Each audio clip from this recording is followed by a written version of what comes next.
Fake సంతకాలు పెట్టి loan లేపారు వాళ్ళు. 100% ఫేక్ సంతకాలు అయితే ఆ రోజు మీరు ఏం చేశారు ఎమ్మెల్యే గారు? ఆ రోజు వకీల్ నారాయణరావు సాబ్ నా సంతకం ఫోర్జరీ అయిందని చెప్పేసి కేసు వేసిండు. మీరెందుకు వేయలేరు? మీ సంతకం ఫోర్జరీ అయితే మీరెందుకు కేసు వేయలేదు? కేసు వేయకుండా ఇష్యూని సైట్ ట్రాక్ పట్టించాలని చెప్పేసి మీరు ప్రయత్నం చేస్తే ప్రజలు చూస్తూ ఊరుకోరు. అతను అడిగాడు కదా, దానిపై మీ అభిప్రాయం ఏంటో చెప్పండి అన్నా. నేను ఒకటే విషయం చెప్తా ఉన్నా, సమాచార హక్కు చట్టం ఇస్తే దాదాపు 40 నుంచి 45 రోజుల సమయం వేస్ట్ అవుతుంది. దానివల్ల అన్ని రోజుల వరకు కూడా మన ఎమ్మెల్యే గారి పైన అభాండం అట్లే ఉంటుంది.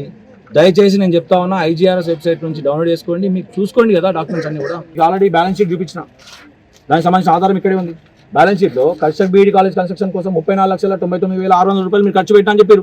కాలేజ్ ఎడ్యుకేషన్ సొసైటీ ఇచ్చిన బ్యాలెన్స్ షీట్, మీ సంతకాలు ఉన్నాయి, మీ సెక్రటరీ గారి సంతకాలు ఉన్నాయి. Total date 31/3/09.